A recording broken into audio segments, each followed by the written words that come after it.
Zero Foxtrot does not profess to share or promote the opinions and beliefs expressed by show host or guests. The Stay Zero podcast was created to provide a platform for servicemen and women to share their stories. Due to the nature of this podcast, sensitive topics will arise. Conversations about combat, PTSD, drug use, and other such subjects will occur. Viewer discretion is advised. Welcome back to the Stay Zero podcast. I have Bernardo, who was an Israeli. He's in the Israeli army for a while. I was in the Israeli army. I was a police officer also and a federal agent. Nice. Yeah. And now you're in Texas training people to do like Krav Maga, self-defense, stuff like that. That's right. Yeah. Awesome, man. Welcome. Living the American dream. That's what I say. Is it working out? It's working out. Yeah. Good. Pickup truck, guns, everything. That's awesome. And so you know Brianna, right? Cheeseburgers. Yeah. Yeah. How did y'all get linked up? Well, she came to train with us. Okay. Yeah. Where's your gym at? We're it depends what we're teaching. So, for example, if we're doing hand-to-hand stuff, we're doing something that's more like hands and feet. We'll do it out of Integração Jiu-Jitsu. That's here in Stasny Lane. And if we're doing firearms, then we usually teach out of a range in Georgetown, which is part of the 4-H of Williamson County. Okay. And usually we also use Secure America Now, which is a range down in Seguin. Really nice place. Wow. Very well run. And other places in Texas. So we'll teach courses out of the ranch, Eagle Lake, and there's a couple other places in the works that we, sometimes near Dallas, maybe the ETTG we've used a couple times. Is your primary focus on like martial arts or firearms? What's the bulk of what you guys are doing? Well, on a theory, like on paper, our focus is the same on both. Okay. But in statistically or let's say on volume, we teach more firearms than martial arts. Okay. Yeah. Nice. However, though, we've developed some curriculums to try to mix it. So there's courses we teach at the range, which include some martial arts as well. And that way, everyone's getting some of it, because I'm sure you probably believe the same way, but you need both, right? Like when we want to teach self-defense, want to teach people to be able to defend themselves, like you need both aspects. You're not always going to focus only on firearms or only on martial arts. Yeah, especially working with cops. You can't just grab your gun, man. Well, definitely. Yeah. It's going to be, even being right can be very expensive. Yeah, that's right. And can cost you your career, your life, your everything, right? Yeah. Where did you learn this stuff from? What's your background? Well, was it in the Israeli army that you really laid the groundwork? Yeah. I grew up in Mexico City, and I didn't have any firearms training at all, because you can't have guns in Mexico. Unfortunately, there's no rights for that over there. I did some like karate training and things like that here and there as a kid, but I didn't really have a big background on it. When I went to the military in Israel, I learned a lot of stuff, about firearms, about combat. There was a time in the military when I had Krav Maga, although it wasn't very educational technique-wise. Like, I didn't really learn any techniques. I just got beat up all day and abused. Like, it was horrible. Is that the standard that the Israeli army uses, is just teaching Krav Maga? It depends where you are. For example, later on, when I was in other units, then I was exposed to more professional curriculums.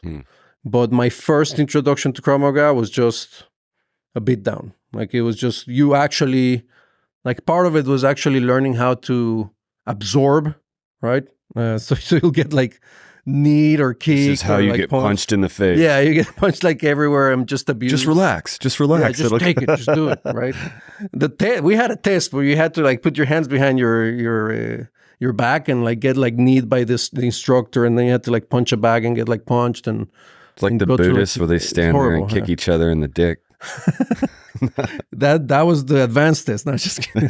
Anyways, but So that was my first introduction to that, which I didn't like it, but it did develop some sort of like, it does wake you up to what aggression can be, right? So you become aggressive, you understand that, you can survive a lot of things. Later on now being an instructor after many years, I think that there is room for some of that, but I don't think it should have been repeated every week. Like I would have probably done it one time and then teach these kids like, some useful stuff. I don't know how it was in the Israeli army, but in the Marine Corps, we had McMap. Right, I've heard a of lot of times it's like a squad leader or a platoon sergeant that, is a brown belt or a black belt that just goes and hazes you for a day. Right. Right. And just enough to guarantee an ass whooping in any bar you go to, right? Like it's just going to get you fucked up. You're right. It's funny how it's kind of universal, right? Yeah. But yeah, later on I did get more professional Krav Maga instruction and Krav Maga to put it in perspective. There's a civilian version of it, which is mostly popular outside of Israel. Mm-hmm. And in Israel, for example, you don't really have a lot of Krav Maga gyms or classes. Like people don't really seek that out because of what I discussed, because they have a stigma of like, hey, I'm not going to go get hazed by someone, right? Yeah. And so other martial arts are more popular over there. Like judo. Judo is number one martial art in Israel. Like, everybody brings their kids to judo and things like that. Really? And then you have a lot of jiu-jitsu and Muay Thai, obviously MMA that have appeared throughout the years. Boxing, there's a few good boxers over there that teach. And so I was doing this Krav Maga from the military and from like a law enforcement perspective. But I trained Muay Thai also. I got into it. I really liked it over there. I trained it for many years over there with different coaches, and that was really my first. I would say my background in martial arts started with that, really. Yeah. Right. So it was like Muay Thai was the one that really exposed the martial art. Krav Maga is not an art; it's a system, really, and then I got into more things like boxing and MMA and some jiu-jitsu. Was this as you're a kid in Israel, or no? I was a young adult. I was I got to Israel when I was 19 years old. So from then until I left, I was probably 37 or 36 when I left, or something like that. Is your family from Israel? No. What took you there? My family is from Mexico. My father's side, a few generations back, they were in Eastern Europe and they're Jewish, so they have that descendants that came down. And then my mother's side, they are from Spain, really, like a few generations down, and somehow they made it to Mexico. Right, a lot of people.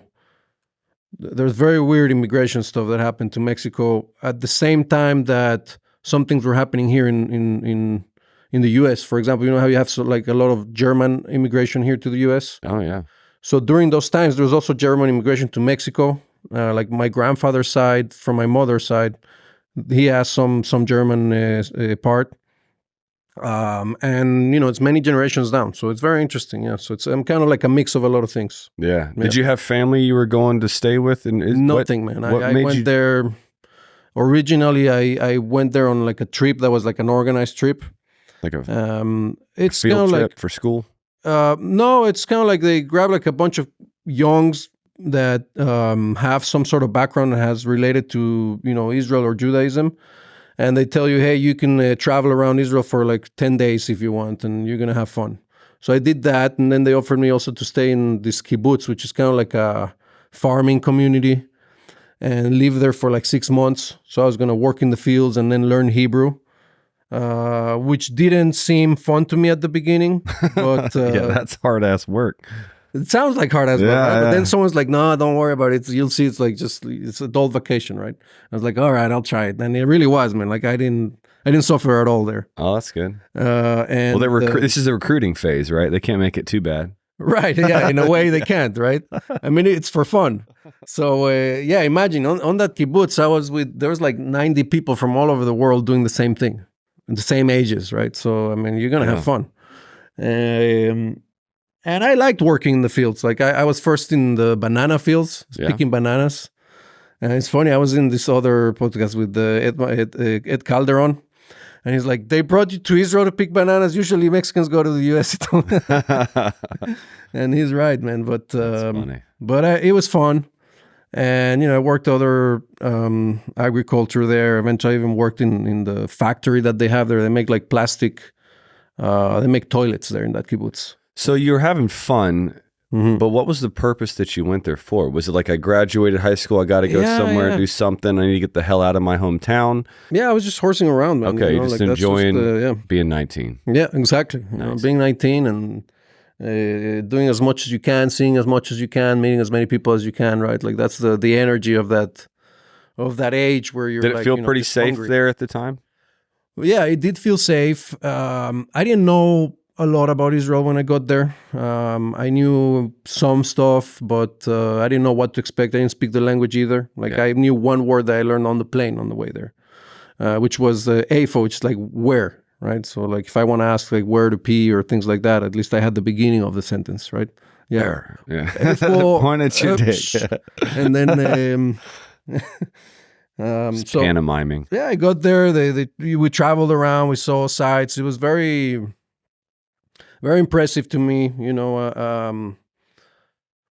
It all seemed so interesting, right? And because there's really so much history there. Like imagine you're like ruins from like Roman times, from before Roman times.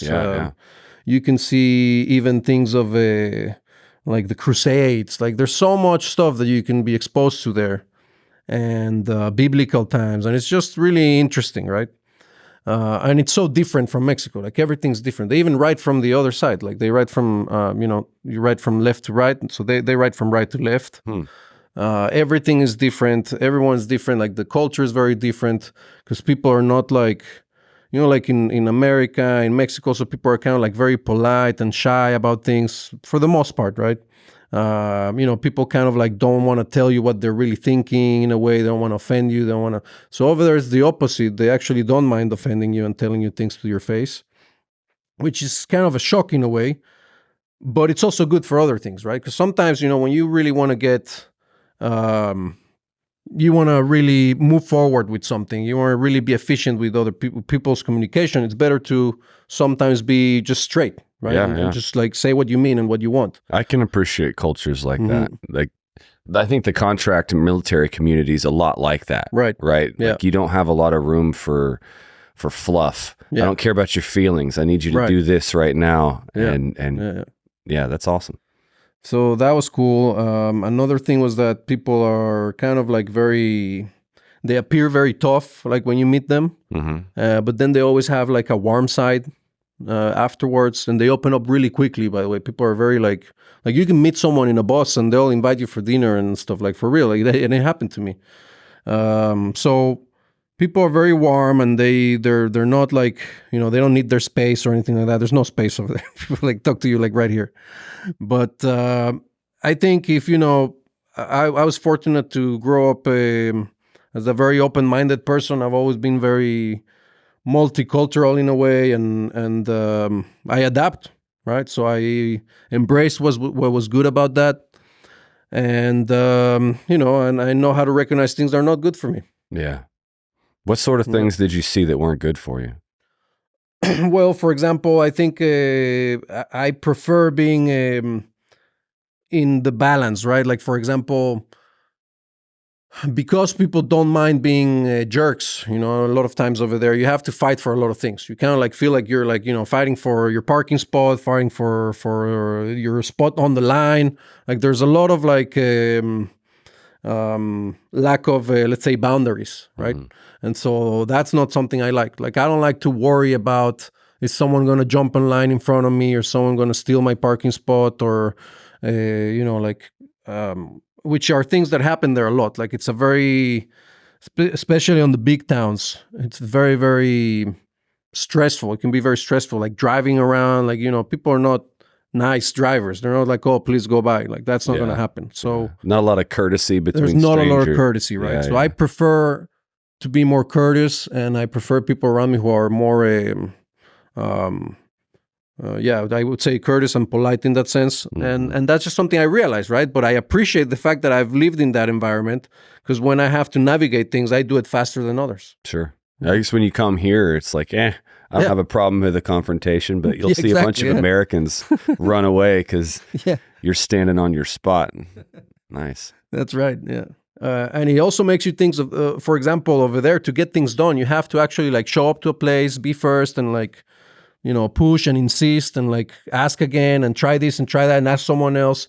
And a lot of people are not used to that, right? If it's like, if it's not online, I can't do it, right? Or if it's like, so yeah, I think there's good and bad everywhere, right? So you grab what's good for you, and if you have that mindset, that can be very useful.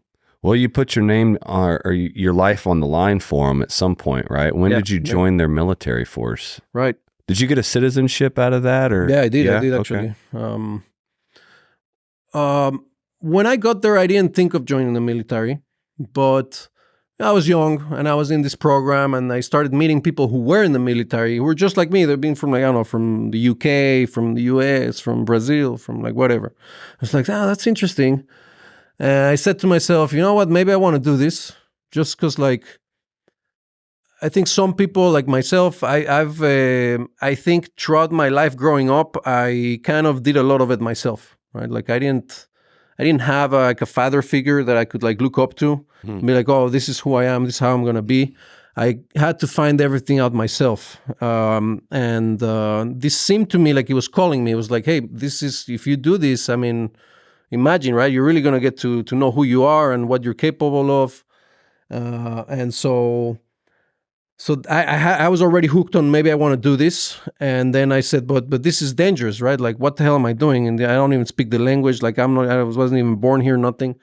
My family is away, right? And I never had an issue with freaking my family out, right? That wasn't the problem.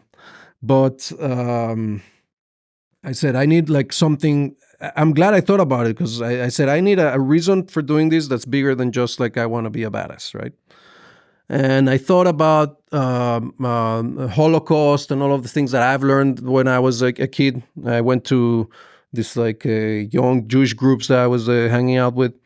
And that was probably one thing that I learned throughout. And I saw, and I saw pictures, and I read about it and things like that. I was like, well, me being a part of this military is kind of like doing a part to make sure something like that wouldn't happen again, right? So at that time, that was enough for me when I was 19 years old to say, okay, I'm going to sign up for the military. And I did it, man. And I went into the infantry. I was 19 years old, and I didn't speak the language at all. So, I got to this army, and I was like, monkey see, monkey do. That's how I started. Yeah. That's pretty crazy. Yeah. Yeah, that is crazy. I can't imagine going into the Marine Corps not knowing what the hell they're screaming about. Like, that'd be hard. I really didn't know. What is he so mad for? Like, what the fuck? Yeah, like you hang out with someone who speaks English, for example, and you ask him, like, what did he say? And he'll tell you if he understands. Stop talking. Yeah, and then they say that, yeah. Oh, man. It was kind of weird, yeah. But, I mean, I don't know. I mean, if it was I don't What'd regret you think about it. Were they organized? Do they know that they're doing? Listen, the part of like the personality or the type of people of Israel transmits to the army. So it's very informal in a way.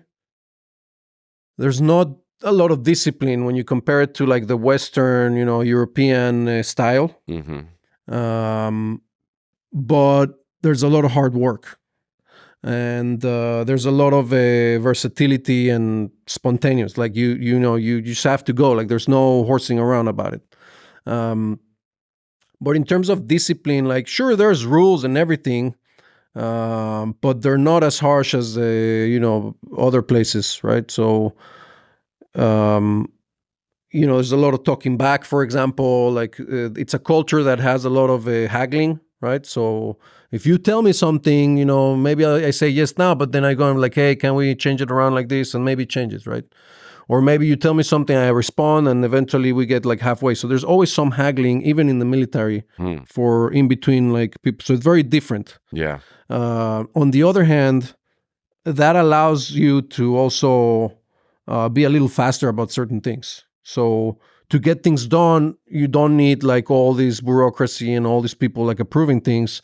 Sometimes you can shorten the way and get things done, which is an advantage of the Israeli military, that they can, because they take risks, I guess. I mean, it's not always the right decision, but they can go about, doing things that would take other militaries longer, for example, right? Yeah, it seems like there's a lot of no one wanting to make the decision, or like, where can I punt liability so that it's not on me? I remember when I first joined the Marine Corps, like when you had the weekend off, you just had the weekend off. We had a formation and it was like, all right, guys, be back in here by Sunday night. And, we got training Monday morning. Yeah. Deuces. Awesome. And we would go out. Yeah. By the end of my enlistment, for you to go off base somewhere, you had to fill out like a travel packet with a print off of Google Maps for where the base is, your route to wherever the hell you were going, your plan if you got a flat tire. It was fucking crazy. And this was what you had to do and had to be submitted by like 3:00 on Fridays to get approval to go somewhere on the weekends. I'm like, what the fuck? But this is in like continental United States, or is it when you're deployed? This is in California. Wow. At 29 Palms. Well, maybe because of the state of California, the way it is now, man. It could be. I don't know if California had an influence or not, but it did. It just felt like they're just trying to keep you safe, micromanagement. And so like if someone got hurt or something happened, his platoon sergeant could be like, not my fault. I did a vehicle inspection and all of his tires were of, the proper air pressure and just silly shit. Well, there is some of that stuff there too. But I think it's a military that's used to working under crisis, right? It's not so much used to working when there's no crisis. Yeah. So I think the crisis creates some unity, right? When we don't have an enemy to fight, we just fuck with each other. Exactly, yeah. I would have hated to have been a Marine in like a peacetime. I don't think I could have done it. Like I needed the war. I wanted to go somewhere and actually do something. Yeah. I couldn't have stayed. I mean, that's what you sign up to do, right? Right. And that's the biggest... satisfaction is when you get to do what you sign up to do. Yeah. I've done all the practice. I want to play a game. Put me in, coach. Right. And it's amazing. A lot of people who haven't been in the military think that everybody gets to do what they signed up for, but not everybody does it. Right. Yeah. What was the culture? I guess the Israelis are mostly fighting in Israel. Right? Is it just holding the borders? Is it terrorist attacks back and forth? What was your exposure? It's a little bit of everything because... and that's one of also differences that you have from, let's say, the U.S. military, is that the feeling, let's imagine did you join the Marine Corps like after 9/11? Yeah. Like right after 9/11? 03, yeah. 03. So you felt when you were deployed, you felt it had something to do with 9/11. Right? Oh, for sure, yeah. So that feeling is all the time over there. Yeah. The feeling that what you're doing is securing the people at home. I mean, sometimes I was deployed in, 30 minutes from my house, from where I live, from where, everyone I know lives. So you really feel like you see it, right? You see how your work can affect the people back home who you want safe. Yeah. If I was deployed, on the other side of the world, I don't know how much I can really keep that feeling. And the work in Israel is done, but the IDF does usually is, securing the borders. But then you have the area of the West Bank. And now I'm talking to you from the time I went in, right? So when I went in, it was right at I went in 2004, the end of 2004. And at the beginning, somewhere of 2005, the IDF and the Israeli police actually, this is a policy, which was the Gaza Strip at that time was mixed. There wasn't like a wall and only Palestinians on one side. There was Palestinians and Israelis living in Gaza, and they had communities, and they were kind of like, so you could like drive from like a Jewish neighborhood to a Palestinian neighborhood there, right? Or an Israeli neighborhood to a Palestinian neighborhood. And so the army was in Gaza, scattered around Gaza, and they had to manage that. It's kind of like a military police operation, really. Yeah. So when I got in there, it was like that. And in 2005, the Israeli government decided to withdraw from Gaza. So all the Israelis that lived in Gaza in 2005, they told them, hey, you have to leave. So some of them left. And those who didn't leave, the Israeli government brought the IDF and the police to remove them from their homes. Israelis. So they removed all the Israelis that were living in Gaza. They moved them back to, where the border is now with Israel. And all of that land was only for Palestinians, and they put a wall. So this only happened in 2005. When I went in, it wasn't like that. But the point is that the West Bank, which is in between Israel and Jordan, is still like that today. So that's always remained mixed, right? So you'll have like an Israeli settlement and a Palestinian settlement and the army in between. And then, there's attacks back and forth. And so there's a lot of work that is kind of like... it's policing in a way, but in a very hostile environment. Yeah, for sure. So it's not like policing, in a neighborhood where you're arresting someone and everybody else is just looking at you, like everyone else is also trying to kill you. So it's a little complex, I guess. Obviously, many militaries do this, in Africa and in the Middle East, right, and in Iraq and Afghanistan. But it's not the initial, right, like 2001. When was it when they came to Iraq, the U.S., right? So it's not that. It's not what's happening right now in Gaza. So for most of the times that I was in the military, it was more of a low-intensity conflict where I had to do a certain degree of like a military police operation constantly. Yeah. When I was in the infantry, I had times where I was, let's say, in the northern border with Lebanon. We had ambushes, trying to like see if some Hezbollah operatives would pass somewhere. But for the most part, I worked mostly on the West Bank, and it's a lot of kind of like a very high or a very hostile environment, military police work. That's kind of like how it was there. Are you dealing with disputes between civilians, or are you? Yeah, you could also deal with that. Yeah. Okay. It really depends what unit you're on, but so from the West Bank, for example, there's you have the Palestinian Authority, which is a group that is the government of the West Bank, right? Which is different than Hamas, which is the government in Gaza. And the Palestinian Authority is really losing a lot of power in the West Bank, a lot of influence. And so for many years now, it's been that fight between Hamas and Palestinian Authority to get control of the West Bank as well. Obviously, Hamas, what they would like is to have also the West Bank under their control. It's also what Iran would like. And so to keep that, what Israel did is they had areas where the security was the responsibility of Israel, where it was shared security in some other areas with the Palestinian Authority, and were certain areas where the Palestinian Authority had all the security responsibility. Right, so these are the areas A, B, and C, and so the reason is because a lot of attacks were coming through the early 2000s and the mid 2000s from the West Bank to the territory of Israel, and all like Jerusalem and Tel Aviv and all and Netanya and all these other cities, and that required the military and the intelligence services to have a really strong grip of those areas, right? That's why there was also a wall that was built in the West Bank, by the way. It's also like a border wall, to say. And what that border wall does is that it really focuses like where people cross from the West Bank into Israel for work, right? So there's like, I don't know how many tens of thousands of Palestinians who go into Israel for work every day and then go back to the West Bank and even to Gaza as well. And so before, I don't remember, I think it was maybe 2007 or let me try to think. It was probably also around 2005. They started building that wall in the West Bank. But before, there was no wall. So then there was very, very heavy like suicide bombing that happened in Israel, right? So in buses, in hotels, like the Park Hotel in Netanya, in a holiday, we had like 100 people died from like a suicide bombing there. Many buses in all over Israel, Tel Aviv, Haifa. malls. So you've got a whole bunch of Palestinian people traveling into Jerusalem or into Israel to work each day, right? And you've got Hamas terrorists sneaking in with them to blow shit up.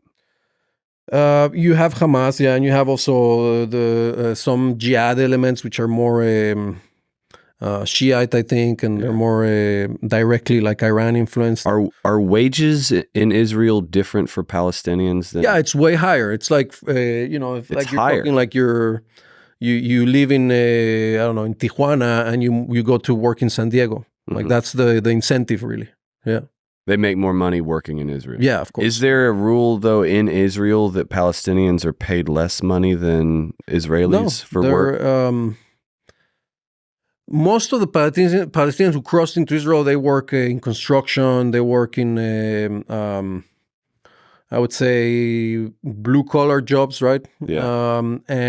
So it's kind of like a similar situation that you would have with a lot of first world countries with countries surrounding it that don't have that, right? Okay. Although Israel's not a first world country, but right.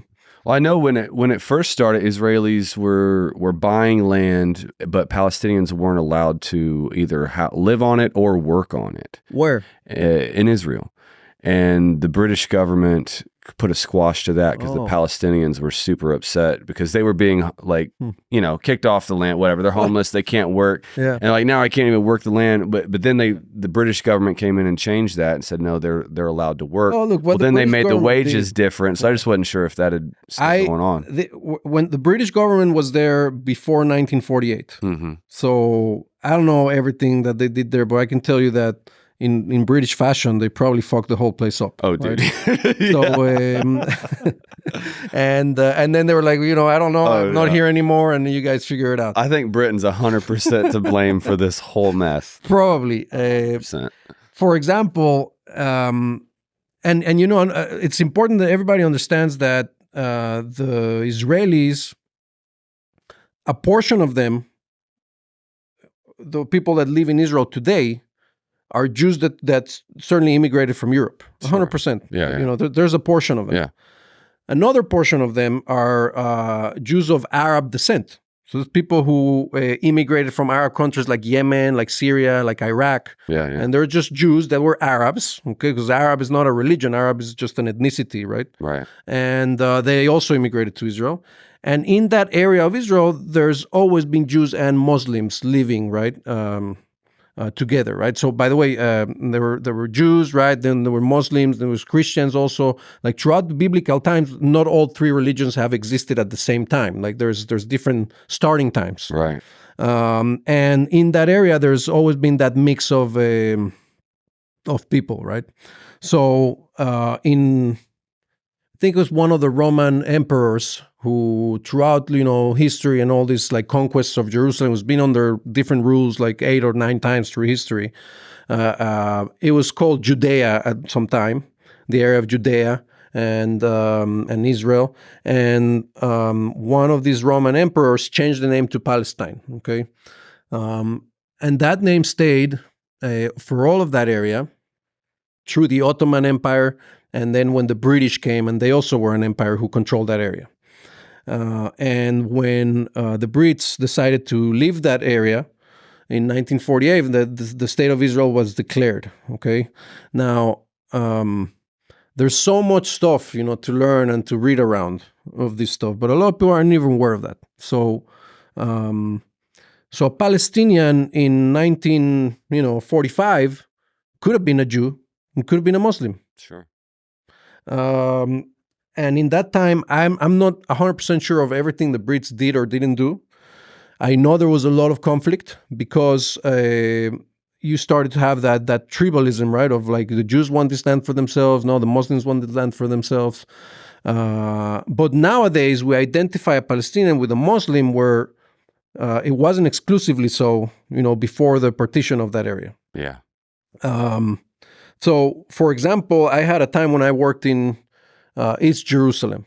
So Jerusalem and East Jerusalem, the West Bank, and there was some neighborhoods where we would work, and during the British Mandate, some of those neighborhoods had Jews living in them who were expelled from there, and Palestinians moved in, right? And now it's a predominantly Palestinian neighborhood. So a lot of things changed around. Yeah. And I'm sure there were areas where Palestinians lived and they were removed and Jews moved in there, 100%. Yeah.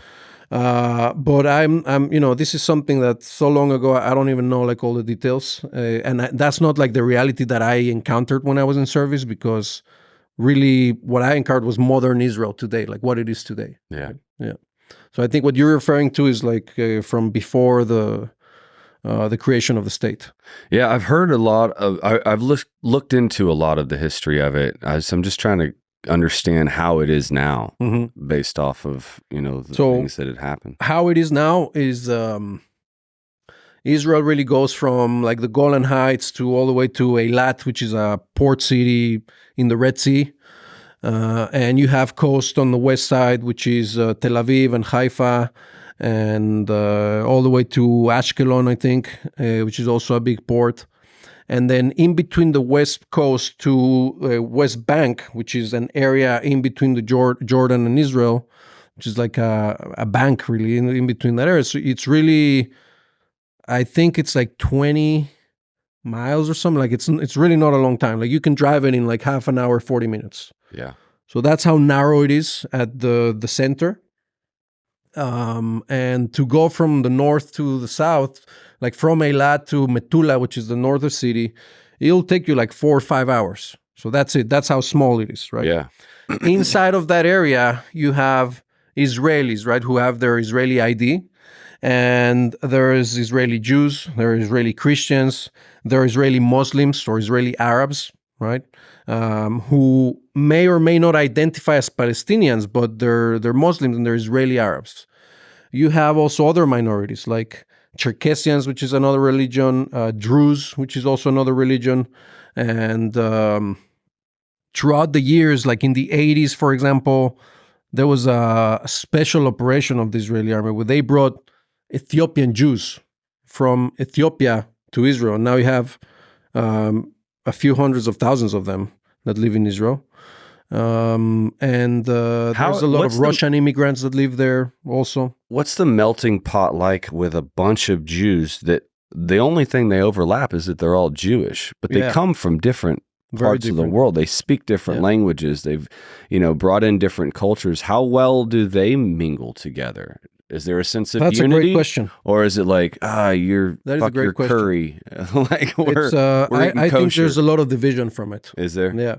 And when Israel was just starting as a state, I know from the culture there that there was a lot of conflict between the European Jews and the Arab Jews that were there. Okay, which they call the Mizrahi Jews, or like kind of like the more Arabic Jews, and the European Jews. And so I think to some degree that still exists in a way, but there's a lot of division. There's a lot of division everywhere. But I think that's kind of like at a global level, because it seems to be kind of like where we're headed, all of us, right? Yeah. Division. The whole world's a melting pot now. Mm-hmm. And what you encounter on the streets there is that those original two, like the Arab Jews and the European Jews, with all the added immigration that came into Israel, like Russian Jews, Latin Americans, like there's a lot of Argentinians there, for example, Brazilians, Ethiopian Jews, and you have also immigrants that came. They're not Jewish for the most part, but there's also a lot of Eritrean immigrants and Nigeria and things like that that have managed to go there for work also and work there. There's Thai immigrants that work, like almost exclusively all the agricultural workers, except for this Mexican one that you see here. We're from Thailand. They just need somebody to pick bananas, man. They needed a supervisor. But a lot of them are from Thailand. So you have a big Thai community there. And there's a lot of variety, really. No shit. Mm-hmm. In the unit that I was before I came here, I was part of the border police. And in my team, I had, Arab Jews, European Jews. I had Christian Arabs. There's a lot of Christian Arabs also in Israel that were in my team. We had Druze, many Druze. And I even had 2 Muslim Arabs that served in with me. So they're Israeli Arabs, Muslim, and they were in my team as well. Yeah. So it's very, very diverse. A lot of Russian Muslim Arabs within the Israeli army. Yeah. Yeah, that exists. Yeah. What were your thoughts on, was it October 7th when everything went crazy? Yeah. Did you know the areas that they were talking about where that happened? Yeah. How do you think that was possible? I still don't know how that was possible. I think, I'm not going to go into conspiracy theories, but I have a lot of theories about it, which I'm not happy about. But I don't think it was possible for that to happen, specifically because the intelligence network of the Gaza Strip from the Israeli side, it wasn't even the IDF in charge of it. Like they kind of do like some of the intelligence gathering. But the management of the intelligence was done by the Israeli Security Agency, which is kind of like a mix of the FBI and Secret Service and a couple more agencies like that. And that is the premier agency of Israel. Like the Mossad? Having been there, the Mossad, for all that it has done in the past, is kind of like that... like how you wouldn't be surprised if actually the CIA sold drugs in Nicaragua to fund something, right? I would bet money that they did. Right. So the Mossad's kind of like the same. They're on your side, but not necessarily. Yeah. They do it in any means necessary. But they're not in charge of security there. Okay. Like they're not the ones that are gathering intelligence in Gaza. Okay. It's the security agency. That's their area of operations. Like all the agencies of intelligence in Israel have different areas that they operate on, and they don't like share them. They say, hey, you operate here, I operate there. And so the agency that's in charge of Gaza is the number one. Like they're actually the best over there. They're actually the most serious ones, the ones that have, a huge budget, very professional people.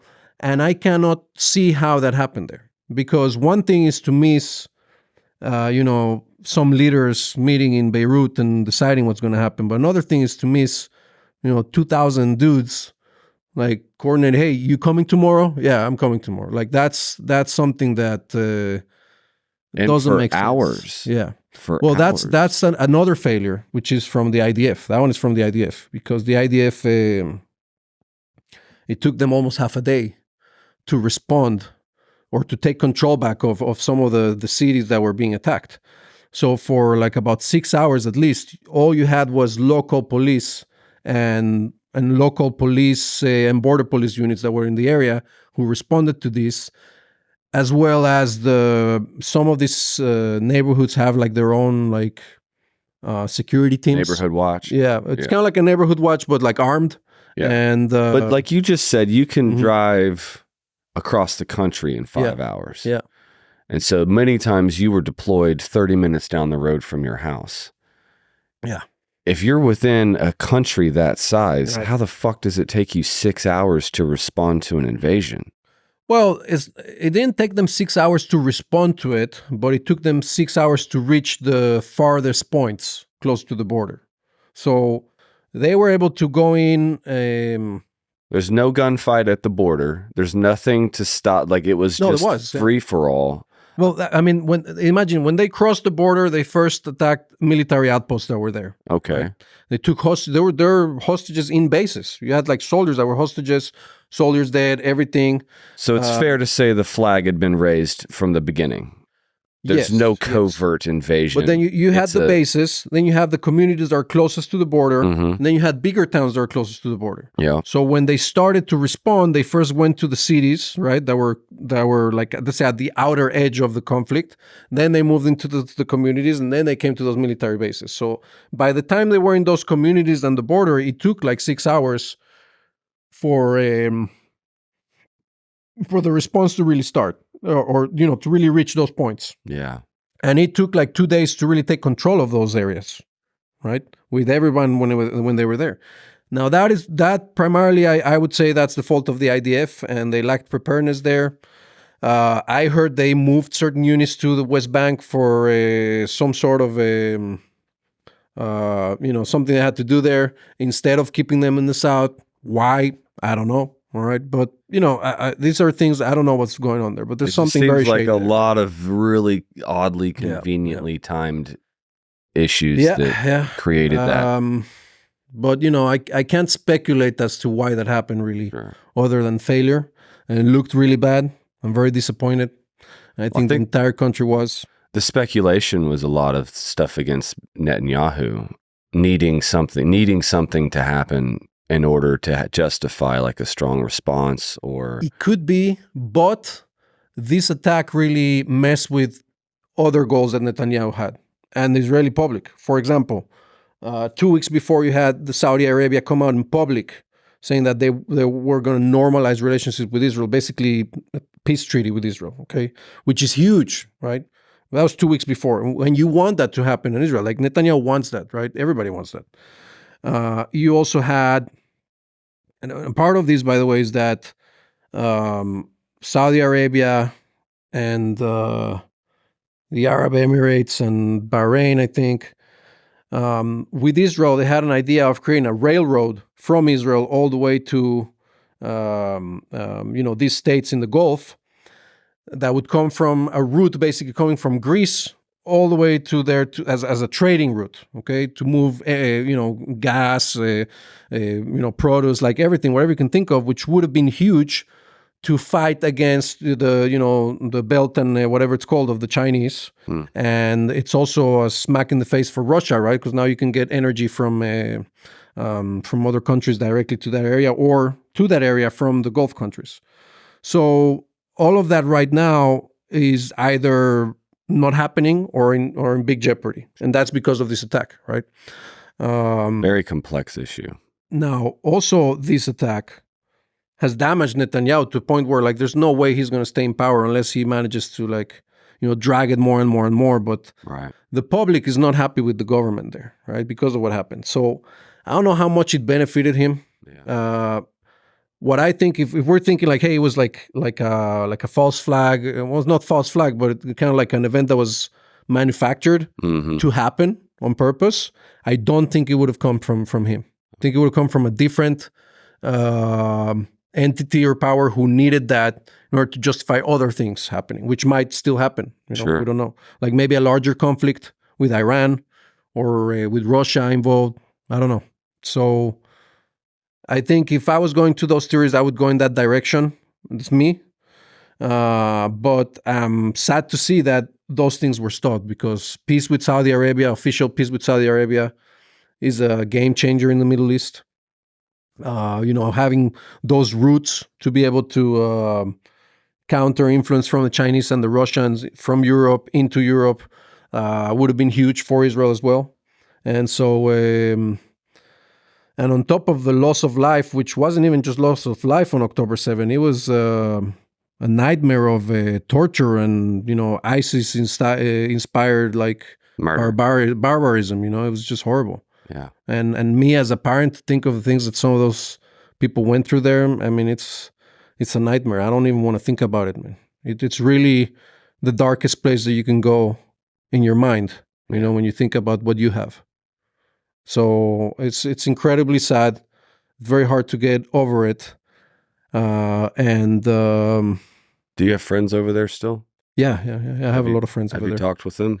Yeah. I mean, the friends that I have, some of them were injured. I have a friend whose family was kidnapped that day.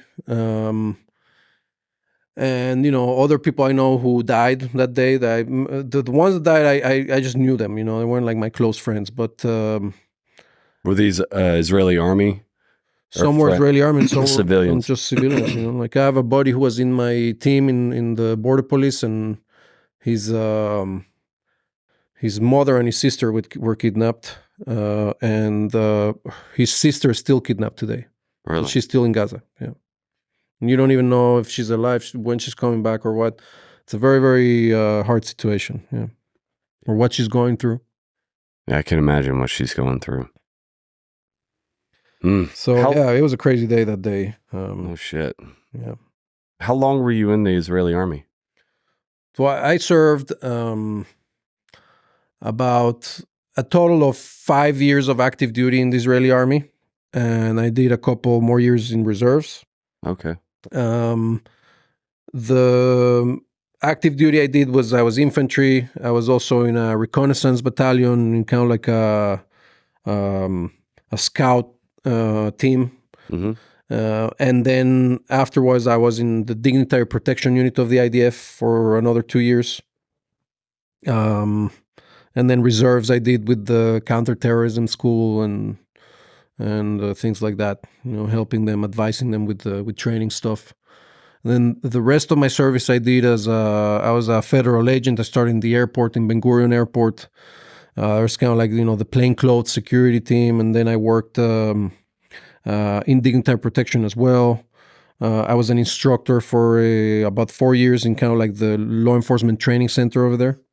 And as being an instructor, you also work, all the units that train there, you get to work part-time in those units. So air marshals, dignitary protection, and embassy protection forces. I got to travel around the world to Israeli embassies and teach the security teams, right? So how to secure the embassy. Mm-hmm. And then I finished my career there with the border police, and I was part of this a group that's called Yechidat Mistarvim, which is kind of like the. Have you seen that show on Netflix? It's called Fauda. I don't know if you've seen it, but I haven't. It's inspired on this type of units, which they specialize on undercover operations. So there's a lot of dressing up and gaining we have teams that do intelligence gathering, and we also have teams who use undercover tactics to reach a target. So we can, get to someone, and put him in a van and drive off, right? So it's a transportation unit. Did you have to wear a dress? I didn't have to, but I have friends who did. They didn't make you. You did it on your own. Oh, you mean at work? No. Yeah. Anyways, that's cool, that was man. fun. Yeah. That does sound fun.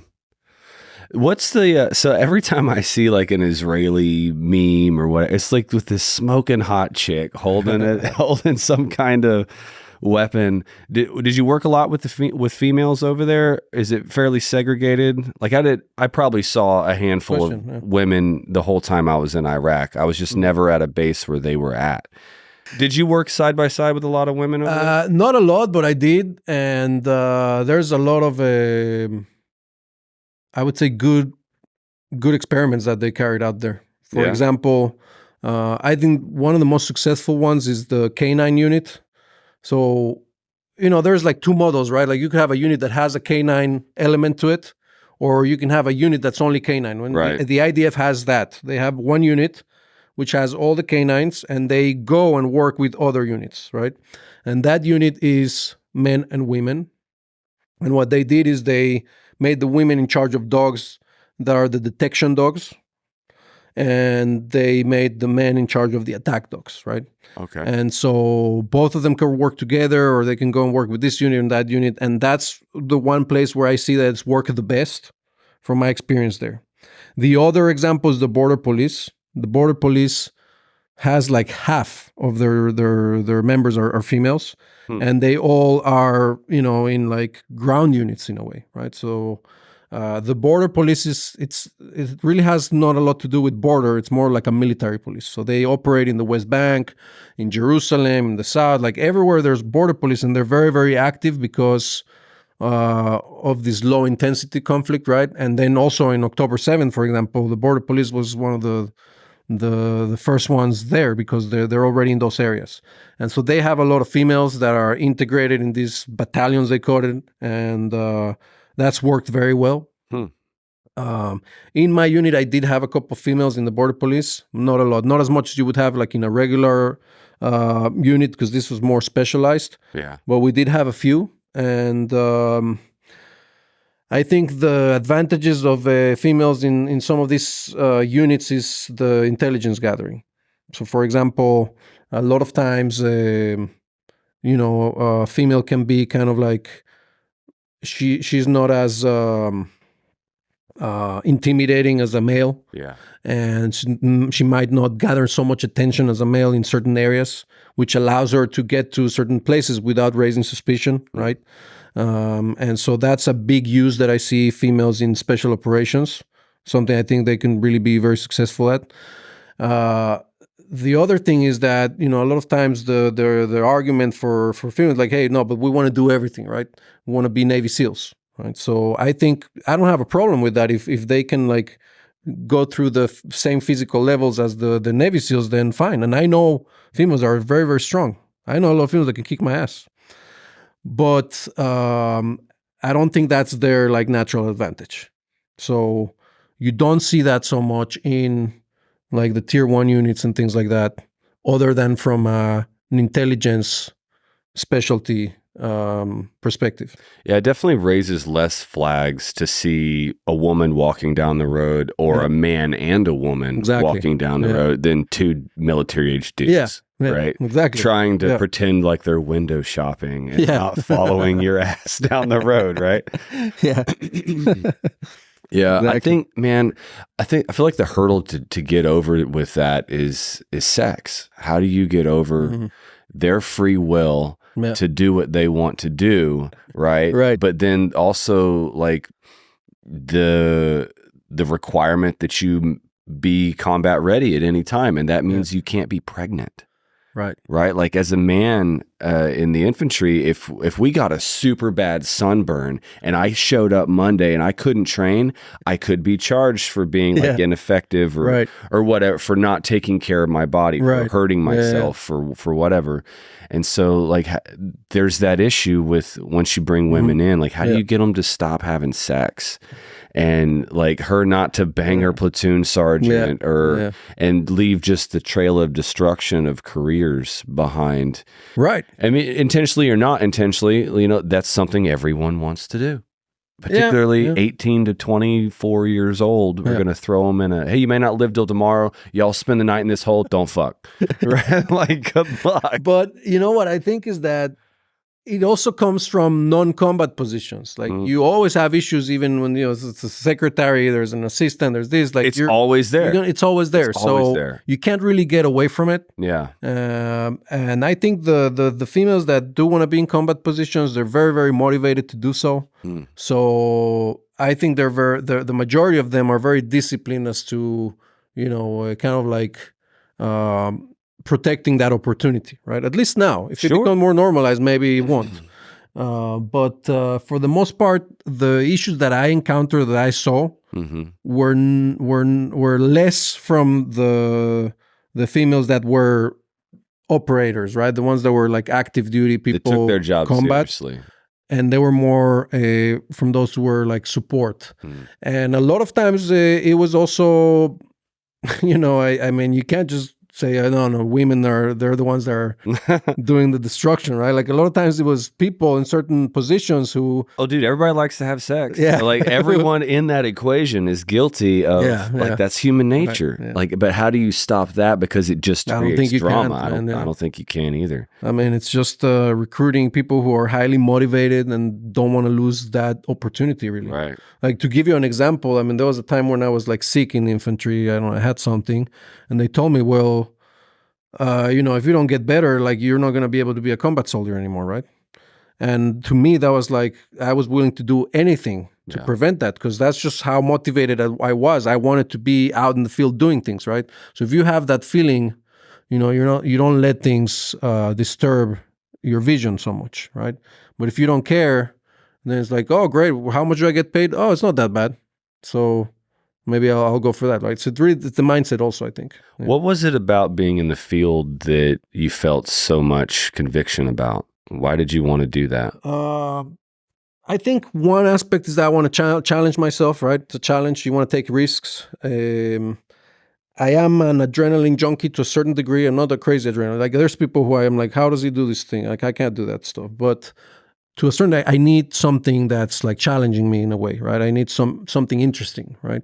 I'm not the type of person 9 to 5 in a computer. I can't do it. I know a lot of us aren't like that. And so I even remember one time I was like at a crossroads in my career there. And I was like, well, I finished this. And I was like, maybe I want to go into like, intelligence and all this stuff, right? And then I started to really research it because things sound great. But when you start researching about it, you have to really see if that fits your personality, right? When I started to hear about like, oh yeah, you're gonna train how to like cross borders and talk people into giving you this and that, and like writing reports and stuff like that. I was like, nah, that's not for me, man. Like, I want to go and like, knee somebody in the face and bring them to the ground and put like handcuffs on them. Not that I ever did that, of course, but, or like, have my rifle out and contain an area, right? And like feel like I went against all odds. The whole town was trying to kill me, but I still got this guy and we got out. Like, that's something that I would enjoy more. So I went for that. Yeah. Nice. I felt the same way. I think we all kind of, romanticize that we're not going to be the one to die in combat, right? That we're going to go and, we'll be Rambo that day. Yeah. That's funny. So when you got out, what brought you to the States? Did you stay in Israel for a while? Were you working there? How did you get to come to the land of the big PX? Actually, I had the privilege of coming to the United States a couple of times throughout the years. I spent a lot of time here, and I had a lot of friends here. And I always kind of like admired the life quality here and the American ideal, right? To me, the way I see America, I really liked it a lot. And I always like, damn, I want to do that one day. I want to go there one day, right?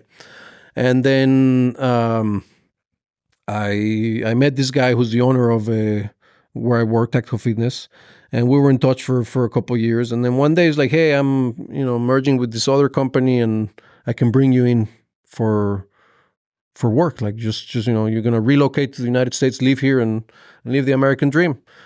And I wanted to do it.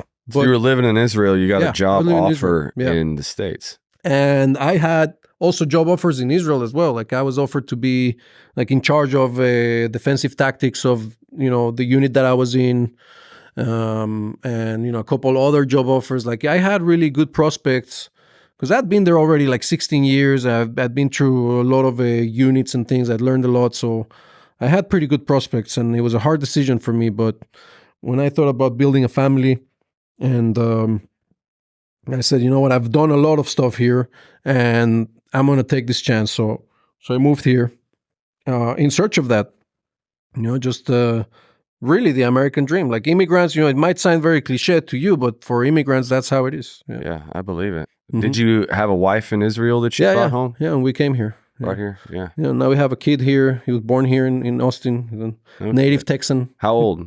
He's 1 year now. Oh, nice. Well, 1 year and 2 months almost, yeah. Nice. So you moved here with the wife. When did that happen? Was that? That happened in 2021, so like almost 2.5 years ago almost. Wow. No shit. Yeah. Okay.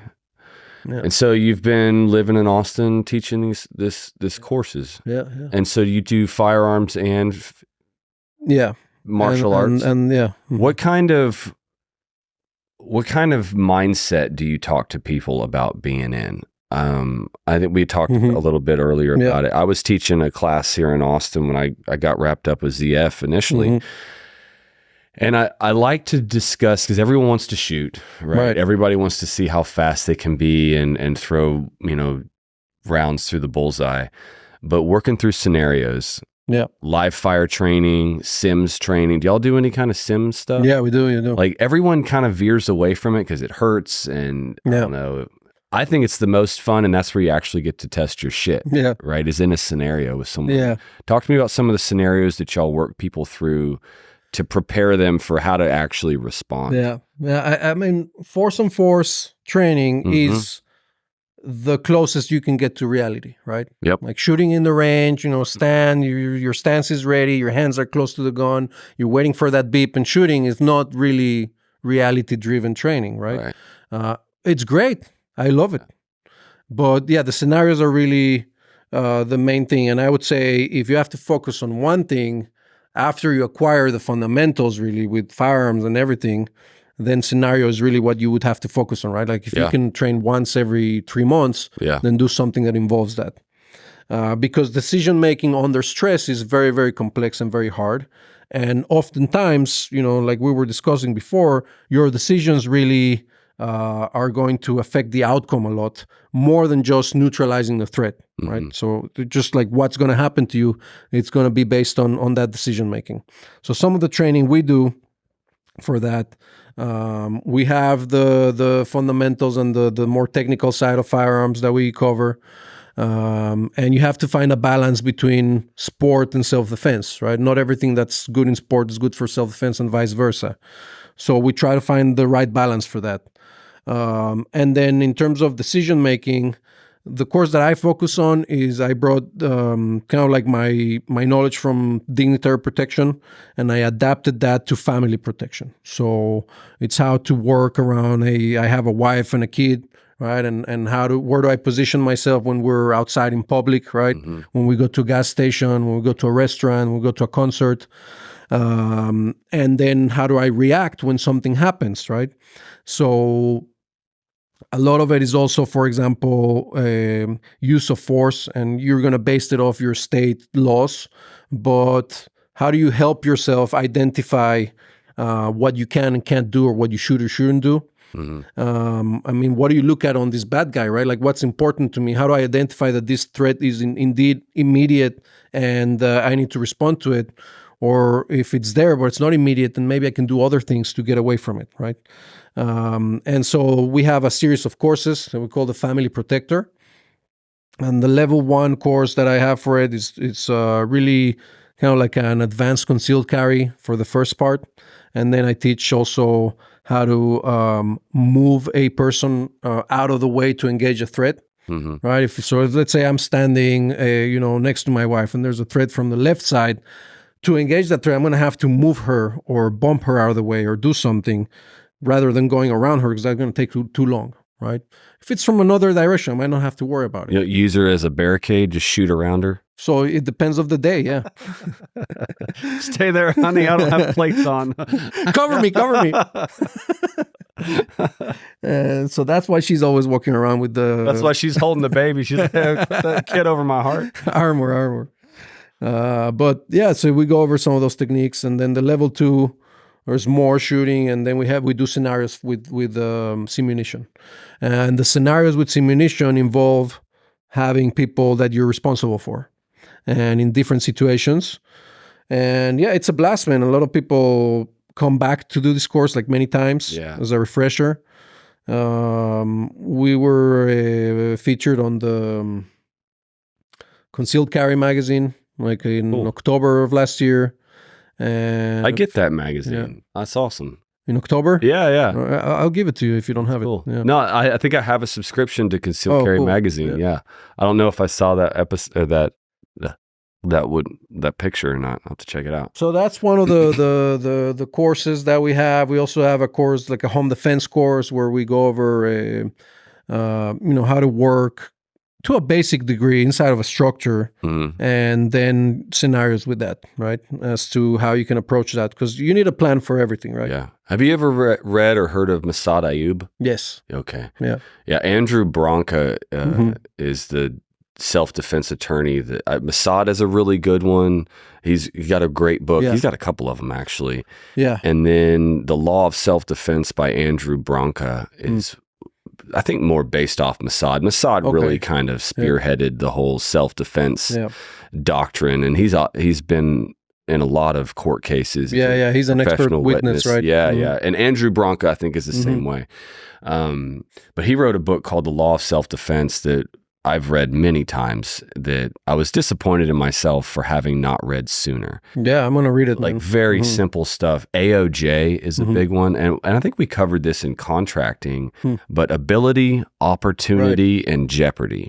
And if you're familiar with it, then awesome. I don't know if Massad covers the same thing, but like, you have to be able to articulate that you had all 3 of those factors. Like the person has to have the ability to hurt you, the opportunity, and communicate that you're in jeopardy. And one of them he talked about was like, what's the difference between the security guard in a bank and the robber? Right. Both of them have the ability. They're both armed. Both of them have the opportunity to hurt you. We're all standing in the room, but one of them's communicating jeopardy and the other one's not. Yeah, right. Intent, right? You know, if a guy has a baseball bat and he's on the other side of a fence and he's screaming, "I want to kill you," you know, he has the ability He has a bat. He's communicating jeopardy, but he doesn't have the opportunity because he's on the other side of the fence. Exactly, the fence. And it's little bitty things like that you know, they make you understand and kind of think through. And especially like driving downtown in Austin, there's a lot of homeless people. There's a lot of just pedestrian traffic in general. Right. And I've seen videos of driving and someone kind of pretends to jump on your hood, right? Like you hit them and they fall down and they, put on a big show or start kicking your car, or maybe you do bump somebody, you get too close and they start hitting your car. I had a friend like, oh, I'm going to get out and beat this guy's ass, or some dude starts keying my truck, I'm going to shoot him, or he even hitting the windows with my car with a stick or something. It's like, until that window breaks, you can't do anything, right? Like if you step out of the vehicle. But even if it breaks, man, I mean, what if it can breaks, you do? Well, if it breaks, I think at that point they do have access, right? They've gained access. But you're going to still have to, you're gonna have to verbalize it well, right? You're gonna have to explain it. You've got to articulate. You got to articulate right, it. right. And I think one of the things I always tell students is that at the end of the day, even with all of this, start doing your social engineering and get a good friend who's a defense attorney, because at the end of the day, the lawyers matter. That's true. There's lawyers that can get someone out of anything. And there's lawyers that are going to just get you no matter what you did, right? If you were in the right or in the wrong. Being right can still be very expensive. But what I was going to say is that a lot of times we don't understand how much you're going to come under scrutiny, right? For like your use of force. Yeah. So it's like, hey, I'm justified. And you drill this dude and he's down on the ground. And I mean, I've seen it. I don't think it should be like that, but I've seen it. People... in a court of law asking, why did you shoot him 6 times? Why not just once? Why did you shoot him? Why did you shoot him there? Why didn't you shoot him in the legs? What happens when you start getting these questions from a jury that's very liberal oriented, right? And those things come up. Travis County, I mean, one would argue that it might even be smarter for you to not be carrying a gun in Travis County. And I suspect that's how they want you to think. No doubt. So, at the end of the day, the lawyer is very important as well, even if you're on the right. And like you said, it's better to be smart than to be right. Absolutely. Another one of the things that they discussed in that book, they make you sign the page of the book and date it. And it discusses the 21-foot drill or rule. Yeah. It doesn't like to call it a rule, but it's the speed of which you can draw your pistol before someone can close distance with a blade or with something like that. Right. And one of the things that it discusses is, if you have to be able to articulate that you knew that and prove that you knew it at the time of the event. Right. You can't bring it in and show, well, look in this book, it says this here. It's like, well, show me that you actually knew that information and used it to make that decision. It proof of it. Yeah. Right. So you're signing as proof that you had heard and you knew about that general rule. Unfortunately, I think that 21-foot rule is it needs to be revisited. Well, I mean, it's silly to call it a rule. Right. Because everyone draws their pistol at different, but I think it's a good thing to know your draw speed. Yeah. How fast can you deploy that weapon? Yeah. And maybe it's not 21 feet. Maybe you're super quick and it's 30, or maybe it's more like 10. When you think about it, like, it comes back to training, right? Because the majority of people have a gun, but the majority of people don't train with that gun. Yeah. So then you're like, all right, well, what type of population can I look at and see what is a reliable draw time? So if you draw yourself to police officers who don't train nearly as much as they should, but more than a lot of gun owners, right? Yeah. They're forced to train at least. At least once or twice a year. So an average draw time for a police officer in America is 2.5 seconds. Right. Ouch. So in 2.5 seconds, approximately, the distance that an attacker can cover is way more than 21 feet. Yeah, for sure. Like the last time I tried that in the range, it was something like 40 or 60 feet. Yeah. So if that was the rule, then that would be better for all of us as concealed carriers, like to understand what close distance really is. Because 21 feet, I mean, it's too late. Yeah. That's on a range, prepared, waiting for the beep, right? I don't know. Maybe it was done like, in the 60s with that revolver. He had the revolver here. Maybe he cocked the hammer and then he just went, "Pah!" Maybe so. Maybe that's some cowboy shit. Yeah. Anyway, I think those books are great, man. And they really helped me with my mindset and kind of think through it, you know, getting out of the vehicle, putting yourself in harm's way, and then trying to articulate that you felt your life was in danger. Like those are going to be conflicting and you're going to get in trouble. And especially like the final shots on some of these. I was watching, you can see people killing people on Instagram all day, every day now. But there was a guy, they get into this confrontation, a dude like holds scissors up to his neck and he gets some distance. The guy's attention is drawn away by his girlfriend and this dude draws his pistol, shoots him like 2 or 3 times. The guy goes down and then he walks over and domes him in the back of the head. I was like, and that one was murder, right? Yeah. Like until then you could have articulated that you were in self-defense, the dude putting scissors to your neck. The moment that the threat is over, you've got to stop too. Yeah. Right. And he walks straight up and you just boom, watch the guy's head bounce off the deck. I'm like, and that was 25 years. Like, what the fuck, man? So, you know, something interesting is when I started in Israel, in the military, you get trained counterterrorism. Right. Yeah. So counterterrorism means like, for example, October 7th, there's actually a group of terrorists who want to kill as many people as possible. You're responding to that. Yeah. And what the doctrine over there teaches you is that you shoot the threat, it goes down, you close distance, and you verify that it's neutralized. Yeah. How do you verify it's neutralized? You shoot it in the head. Yeah. Okay. So I was taught that from like, you know, that's what I knew, right? And then when I was a police officer, then suddenly it's like, oh, well, that's not actually applicable here. And then I remember, you know, many years ago, I was like talking to this professor who was like an American FBI agent and that, and we were talking, and I was like, well, you know, in Turkey, like many years ago, there was a terrorist attack in an airport. They had suicide vests on and they were shot and he was on the ground, but nobody shot him in the head. And then he exploded and then other people died, right? And so I was like, and that's why he should close distance and shot him in the head. It's like, what? Shot him in the head? This is like crazy. What are you talking about, right? And it was like insane. That was the first time I was like, well, shit, like maybe I am crazy, but I'm not crazy. It's just, you know, applicable to different things, right? And when you're teaching like civilians or police officers, because they're sometimes even more scrutiny than civilians, then all of this comes into play, right? Like what you're saying.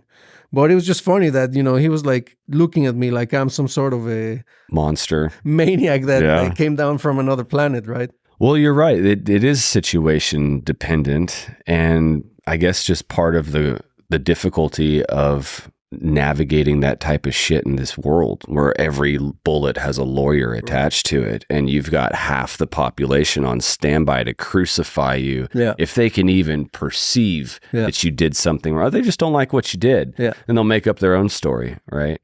Yeah. I don't know. You tell me, what are some of the biggest lessons that you help people with that come to you wanting to feel more secure, wanting to feel more capable in defense of their families? What are some of the big ticket items that you feel like you help people with? Well, I think there's different levels. Like, for example, if I get a man or a woman who show up and they've never shot a gun before, and, you know, they're like, they want to get better about their own security and that. The first lesson is confidence. A lot of times they just lack that confidence, right? Sure. A lot. But they took the first step to come to training, which a lot of people don't. And so you as an instructor have to recognize that and understand that that's where you need to go to first, right? Feel confident in your abilities more. Feel confident in your decision to come and train and get better. And then start building from there, right? So what I do from there is I try to understand what this person wants. Do they want self-defense training? Or do they want like more of the sport? Like they just want to have fun shooting. Yeah. A lot of the times people who show up like that training, they want the self-defense route. So then we set some goals in terms of self-defense, right? And we cover a lot of these topics that we discussed, right? So it'll be the hand-to-hand combat, the firearms, right? Like your concealed carry fundamentals and stuff like that. Decision-making, right? With some scenarios. And I associate that also with learning about the laws and use of force and what you can and can't do.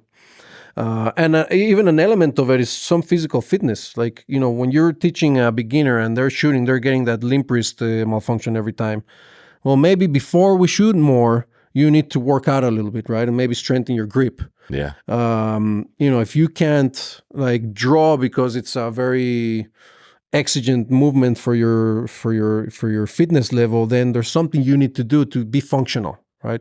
So it's not, you don't need to be an athlete that's going to compete now in the Rogue, whatever they have. You have to be functional. Yeah. And then when we get to higher levels, it can be strategy as well, right? So it can be more of like, hey, what does my advanced work look like if I'm going on a family road trip or a family vacation or a family event, and I want to plan because, I think I'm at risk. So what are some of the things I need to think about, right? Or what does my emergency plans at home look like? What are the things I need to think of? Just realizing things that you won't know unless you come and train with someone, right? Because not everything is out there in the internet. And if it is, also, it's not so easy to find it sometimes. Mm-hmm. Like you don't know where to look. So I think those are kind of like the lessons where we go to most of the times. And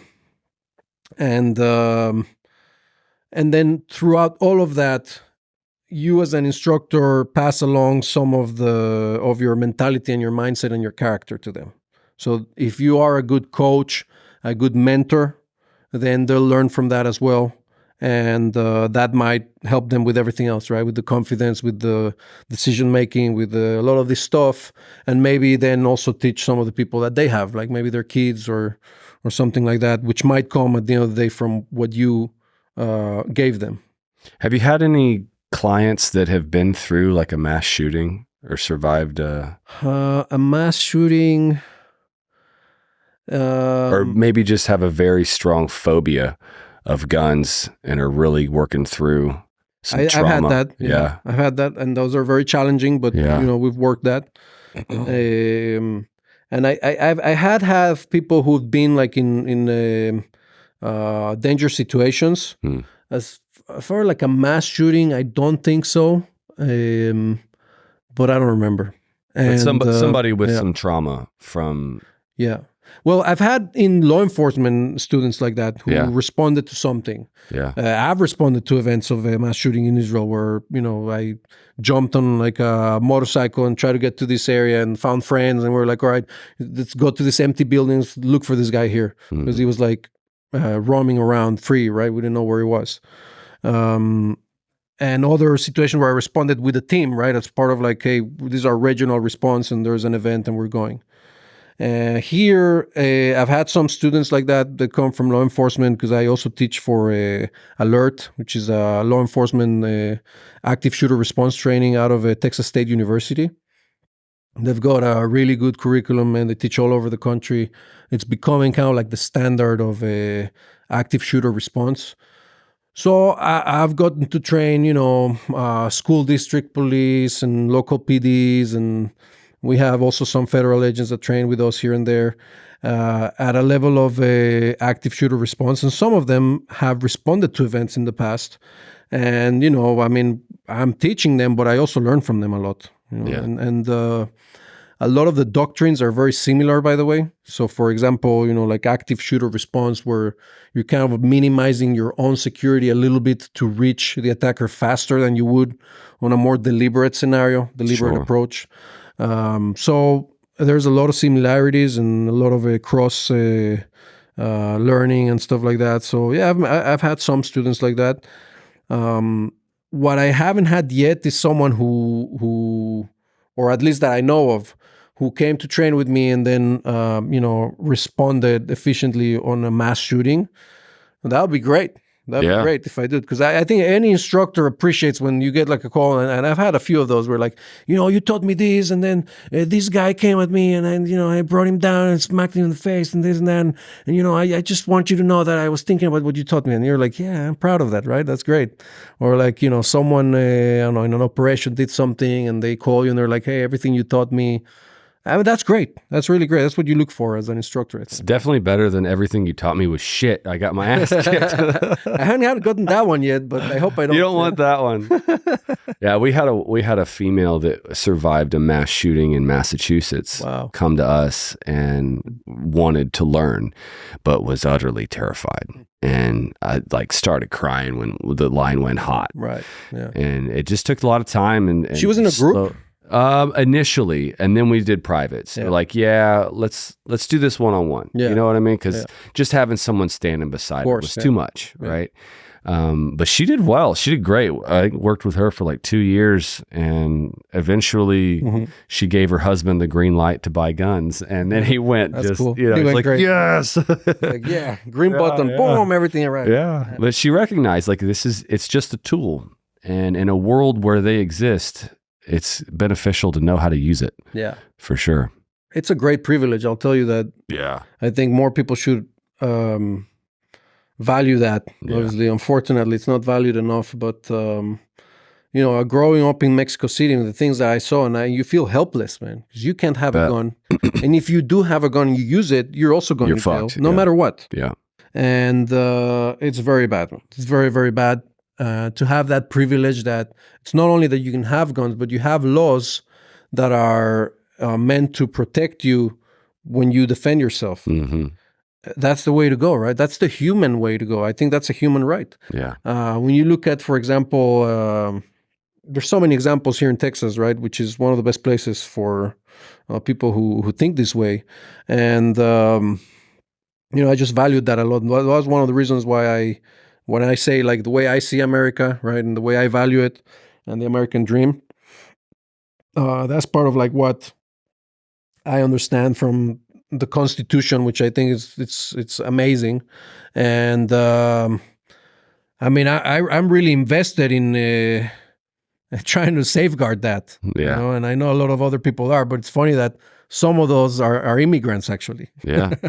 I think the perspective is lost on a lot of Americans. Yeah. You know, we're just stuck in our phones, too inconvenienced by all these policies and these rules and these constitutions that, I think the perspective of coming from another country and seeing how bad it can go, or just what the alternative is like. I wish that we had the mandatory service that Israel does. Yeah. And I get why we don't, and I can only imagine how much of a shit show it would be in our country. Just, I mean, think about the draftees, like people that were drafted. Nobody wanted to work with someone who was forced to do it. Yeah. What was the culture like in Israel? Because it's required, right? For a year or 2 years that everyone served. Is it a welcomed phase of life, or is it met with indignation? So both. Really? So you'll have people who, as culture, they look forward to that, right? If you come from, like, let's say you have a son and you went to the military, and when your son wants to go to the military, if you had that image of like, yeah, your daddy was a paratrooper and he did this and that, then you're also going to feel like that probably, right? But there are also youth who don't look forward to military service, who try to not do it. They get around not doing it. There's a lot of people who do. Imagine if you're about to draft, or like, well, I have, I'm allergic to sweating. I have a flat foot and I can't do this, and my hands start shaking when I hold a gun. So it's just not going to work, right? Yeah. And the military is not going to draft you, man. Like, you're just costing money at the end of the day, right? Right. So it's very easy to get out of service. And out of those who go to the military, no one can also force you to be a combat soldier. Mm-hmm. Like you at the end of the day, you have to volunteer in a way. I encountered people in the infantry, in basic infantry, who didn't want to be there. Like, maybe they thought they did, but then eventually they were like, "Oh, this is hard, man." And they're like, "Oh, I hurt my knee. I can't, man. Every time I go kneeling, my knee hurts." All right, go to the kitchen. All right, fine. 20 years later, his entire Facebook is all about his service. Yeah, exactly. I know exactly who you're talking about. I've seen them. We have them too, man. Some of the biggest turds are just screaming from the rooftops now about their service. I'm like, really? Yeah. Really? Because you fucking hated it when we were there. We have a lot of those I remember you disappeared at every working party. You got promoted and demoted like 4 times. Like now you've got the VFW hat and the tattoos and that's I think it's funny, man, but one of the advantages that I think I've learned from that is that I try not to rest on my laurels. Like I did all of this stuff, all right, great, but today is today. Like I have to earn it today, right? Yeah. And other people are like, well, I don't have anything to go for. Like that's I did this. Well, maybe I'm just gonna base everything around that, right? Yeah. But the 6 months that I did that, or what people think that I did, I didn't do. And we actually, unfortunately, from the Israeli military community, we have a lot of people like that who also come here to America, and they're like instructors. And then, I've had people when I was still in service over there, like, hey, is this guy legit? Like, what did he do? And I actually researched some of them, and I found they weren't legit. But, they're out there like working and getting clients and stuff and telling them that they were, all of these things. Basically, Steven Seagal, like the cook on the boat. Yeah. But maybe they were a cook, but they're not Steven Seagal, right? Even though I don't know if I would like to be Steven Seagal. Anyways, the point is that he's a shitty actor. Yeah, the point is that there's a lot of that. But the one good thing that happens from mandatory service is that it's a melting pot, like you said. So you're gonna meet people that you wouldn't meet otherwise. Yeah. Another big advantage of that is that the best youth of the country have to go through the army somehow, and sometimes they leave their mark there. So that helps you as an organization. Whereas if it's not mandatory, then, unless they really want to go to the military, you're never going to get those like top youth, Now they're going to university, good families, like all of that. They'll go somewhere else, right? Yeah. Or you get it in like a lower percentage. So those are some of the advantages of mandatory service, but there's a lot of disadvantages. For example, you can't get anything done over there. Like if I want to, get some of my benefits as a professional soldier that I had, if I'm in the IDF, who's in charge of salaries? Some guy who's 18 years old, he's just thinking about this TikTok and going to a party on Friday and what he's going to do when he gets out, where he's going to travel to. He doesn't care. He doesn't want to fight for me for getting my salary right or my stuff right. So you have a lot of that stuff. You have a lot of positions where knowledge is lost because you don't have someone who stays there for 20 years, right? Like he's the best breacher. Yeah. No, so you have a kid who's a breacher for 6 months, and before him there was another kid who was a breacher for 6 months, and they didn't really communicate, and so you don't really have a lot of breaching knowledge. That's the result. Yeah. So there are some units of the Israeli military who are professional, where you have people who stay there forever. I was fortunate to be a part of some of those, and those are the units where you really can have that knowledge. Because if you're talking about the mandatory service, they can't really deal with more complex stuff that requires more experience. You just can't. Is there a lot of clout that comes from being in the Israeli army? What do you mean? When you tell people or people find out that you were in the Israeli army, does it come with a level of prestige? Does it come with a higher expectation? Because you're saying like there's some guys that are bullshit that are going around throwing around their Israeli background and. It does because, and this is a great question, man. I think when the State of Israel started, 1948, in the 70s, there was really a lot of things happening in the world with terrorism, right? And airplane terrorism and all this stuff. And there were a couple of wars that Israel had, invasions from all the surrounding countries, and they were able to like fight that off in a couple of days. Mm-hmm. So that was very impressive, and it created an image of the Israeli military. And I've heard it like, the best army trained in the world. It's not true today, but it created an image about it, right? Yeah. So a lot of people have that perspective, and so trying to live up to that expectation is not easy. But some people use that to try to sell your course or something, right? On the other hand, also today, there's also negative connotations to being in the Israeli army. If I find someone who's not researched about what really is happening there, to them it'd be like, they're killing children. That's what they're doing, right?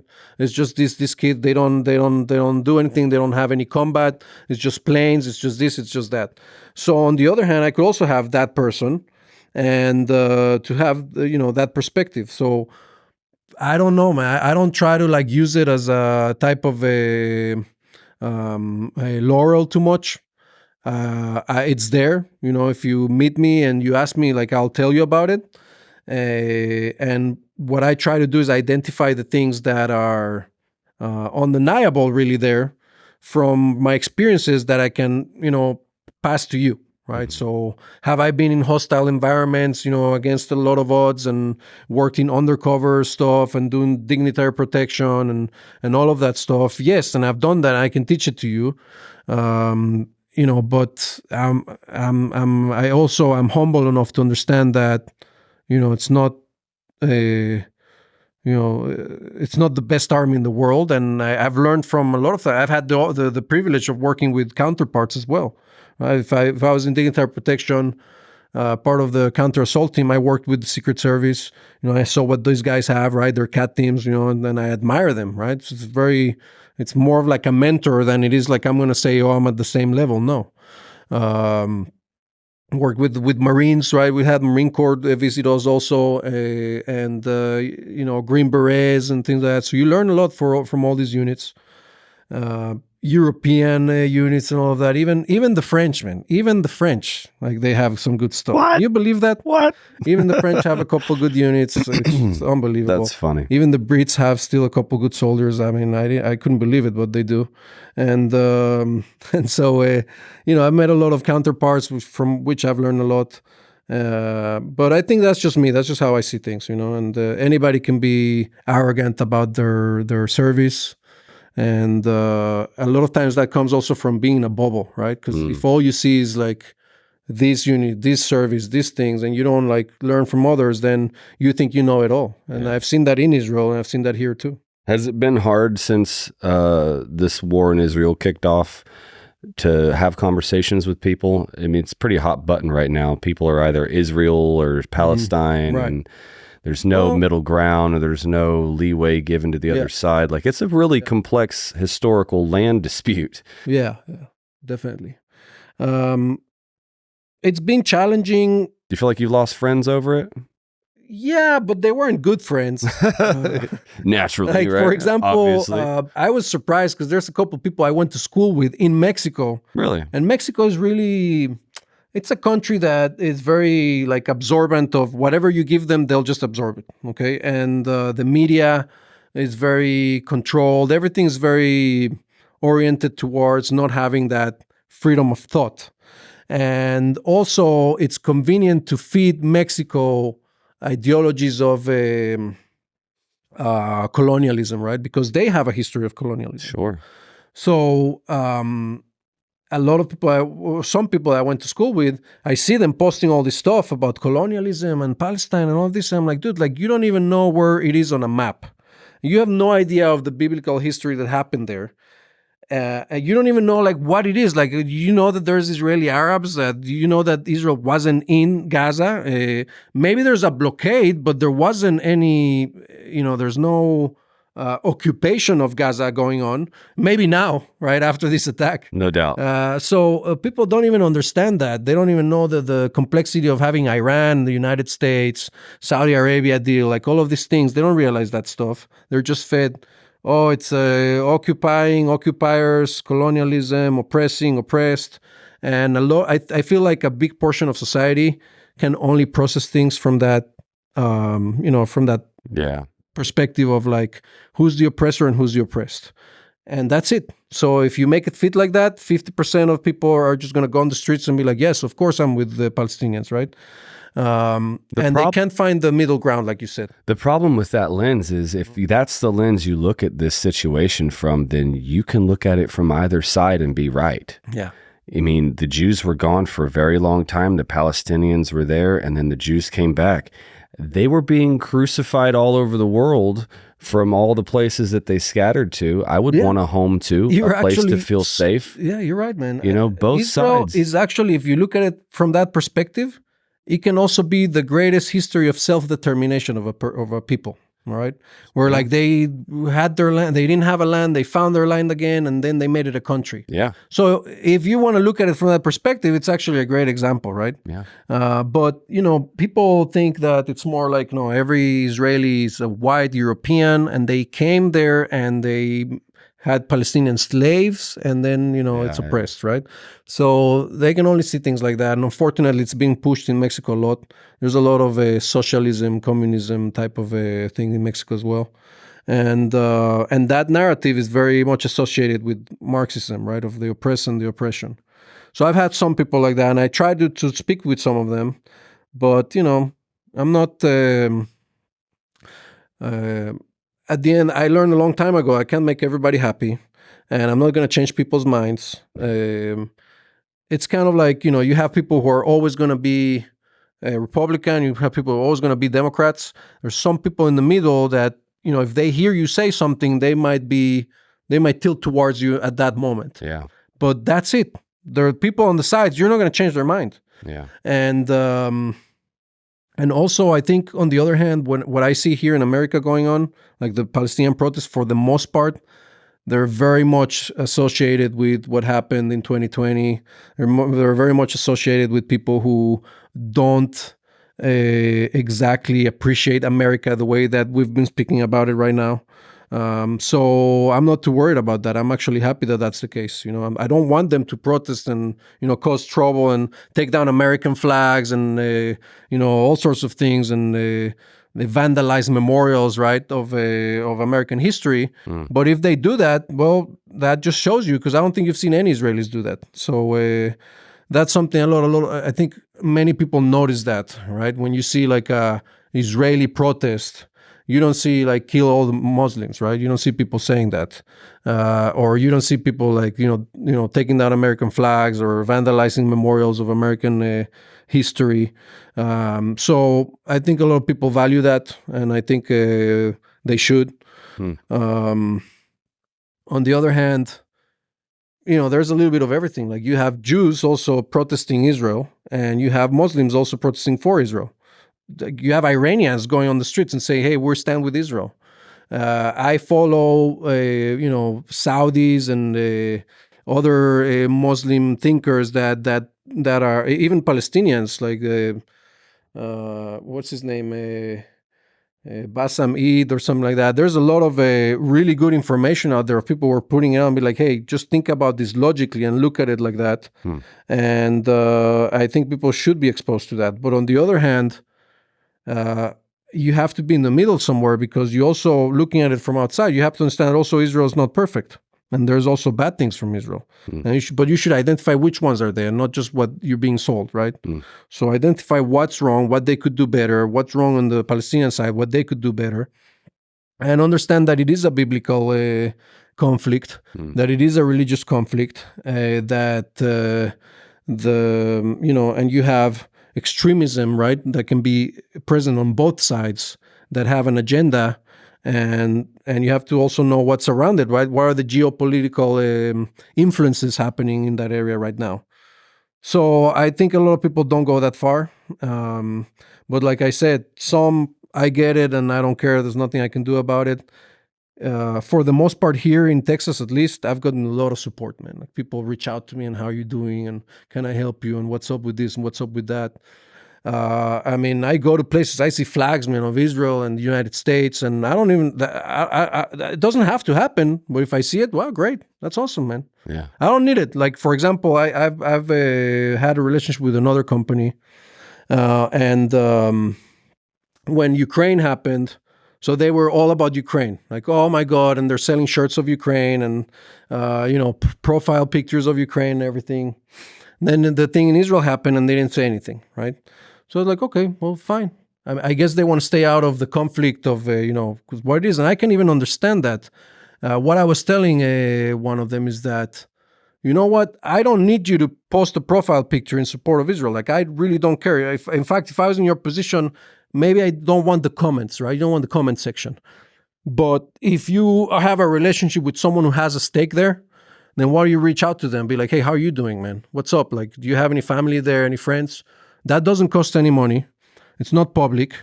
And, it just shows you're a good human. That's it. I can feel sorry for all the Palestinians that are dead as well. Like, Yeah. I wouldn't want that to happen. I'm not joyfully cheering that as well. Yeah. Right. So we have to find that humanity here and understand what happened in October 7th, what's happening now, and what is the best for those people. I can assure you that October 7th was the worst thing to happen for Palestinians in the last few years, like 100%. And you had people out there cheering it, like, oh my God, they did it, and look at this, and look at that. What came out of it? Absolutely nothing good. Like, absolutely nothing good. Yeah. So I don't think we've seen the end of what came out of it. Yeah, we haven't even seen the end. Yeah. Have they reached out to you at all for service? No, when you live abroad, they don't really reach out to you because they don't want to pay your flight or anything like that, right? But I could have volunteered. Have you seen airlift prices?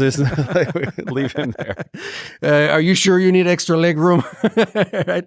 Anyways, the you can volunteer to go, but I chose not to go anywhere. I wanted to stay here. Yeah. And I have a wife, I have a kid right now that don't have any family here or anybody.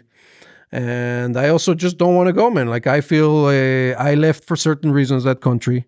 I don't see myself as someone who has to go to service right now over there. I'm in search of my own future here, and that's it. Yeah, I think you've certainly dedicated enough. And I did enough. Yeah. Yeah. Yeah. I got a little coin like that just recently there, right? It's like, oh, thank you for your service in this unit. And I was like, it's a little Chinese cheap coin, but I Made love in it. China. Yeah. That's awesome, man. Yeah, I didn't read, but I listened to a podcast called Martyr Made. Mm-hmm. And it is a long form monologue, basically, of the history of Jerusalem and that whole conflict. And it's long. I mean, it's probably 10 hours, but it was fascinating, man. It was really fascinating and it's super complex. Like, you can't just look at it and be like, this is the right, this is the wrong, because it strings over such a long period of time that both sides have done fucked up shit. And it's like, well, how do we come to a resolution?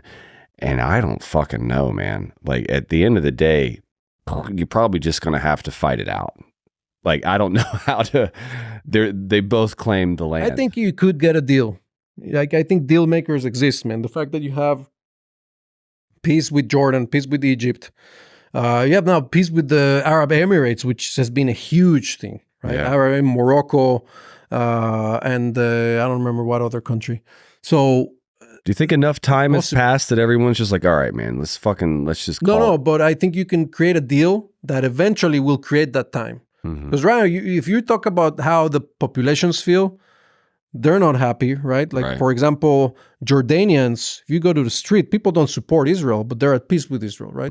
So then if you go, many generations down, eventually it will be a different feeling between both countries, right? Which will be positive, hopefully. But you got to start with a deal. You need a deal maker for that, right? And the Abraham Accords that happened during Trump presidency were great. They were incredible. It's like never happened before. It changed the Middle East completely. Yeah. If we do get those deals with Saudi Arabia, with Qatar, with Bahrain, that's going to change the perspective of the Middle East. And the reason that matters is because then those countries don't push those narratives as much, right? So, for example, the Arab Emirates, right? When this happened, October 7th, they didn't come out and say, oh, Israel shouldn't do this, shouldn't do that. They just said, we hope hostilities end, right? And, like, that matters in terms of like how their population see things, right? And it matters down the road.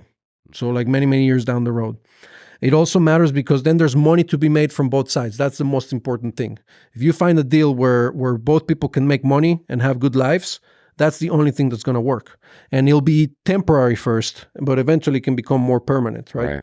And you see that happening in many places. I mean, I bet, 300 years ago, if you thought about Mexico and Americans, right? Maybe it seemed to be like something that you couldn't fix that rift. It's very different nowadays. If you looked at other countries, like, I don't know, some of the British and their colonies that they had, their relationship might have been very different. And nowadays it's peaceful and they work together and they have things, right? So you can find a deal that works for both, and down the road it'll pay off. right? In terms of like how people see each other. But you got to stop killing each other first. You got to stop killing each other first. And also you need both sides to want that deal. Yeah. And what happens is that it's not really just that you have Palestinians, but you have a government of the Palestinians in Gaza, the Hamas, who don't want a deal like that, right? So they're very explicit about what their end goal is. They only have one goal. And so it's very hard to negotiate with that. Yeah, I think it's hard to water out the flames of hatred after, years and years of just back and forth. Yeah. It's wild.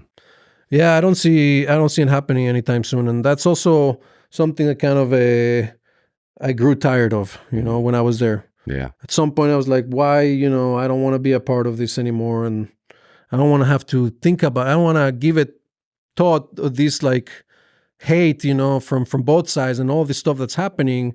And what do I need that for? Right. So I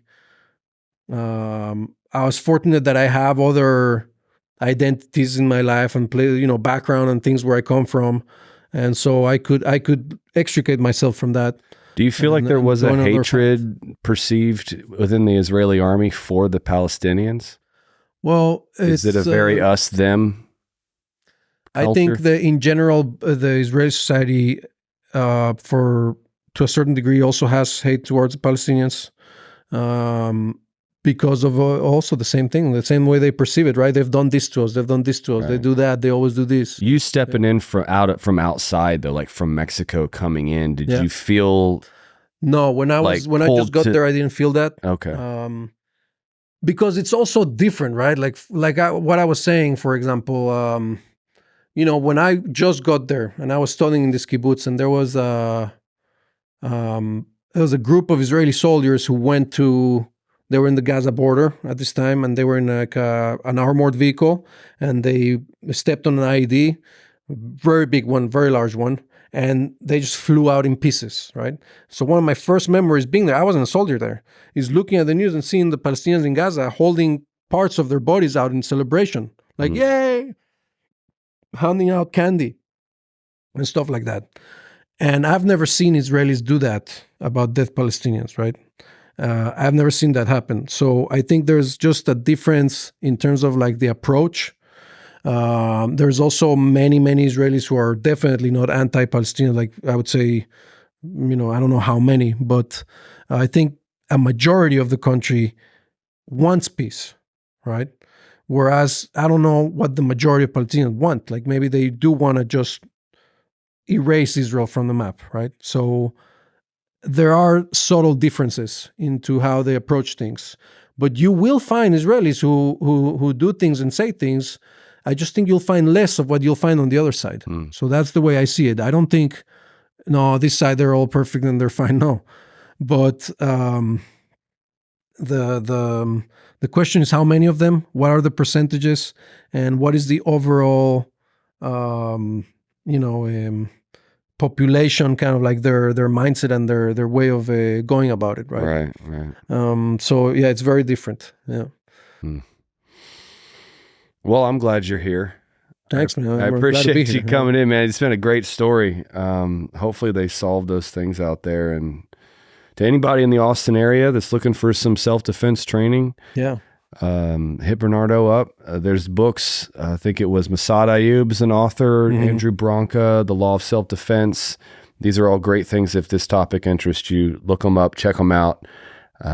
It's absolutely invaluable if you're going to carry a weapon. Yeah. How can people find you on Instagram, or what do you? So on Instagram, I'm at Disciplined Papo. Okay. Disciplined Papo. We also have Tactical Fitness Austin Instagram. Okay. Our website is tacticalfitnessaustin.com. And I'm also on LinkedIn, Bernardo CT. And that's pretty much it. Where you can Google us, find the website, or on Instagram, on LinkedIn, Facebook, Grindr. Oh shit! Hey, I'm on that one too. Awesome. Yeah, please check him out. If you like what we're doing, we've actually got a donation on Spotify as well. If you like the podcast, you want to help support us. But look Bernardo up, get some training, and thanks for coming in, man. Thanks for having me, man. Great to meet you. Yeah, cool. Thank you. Awesome.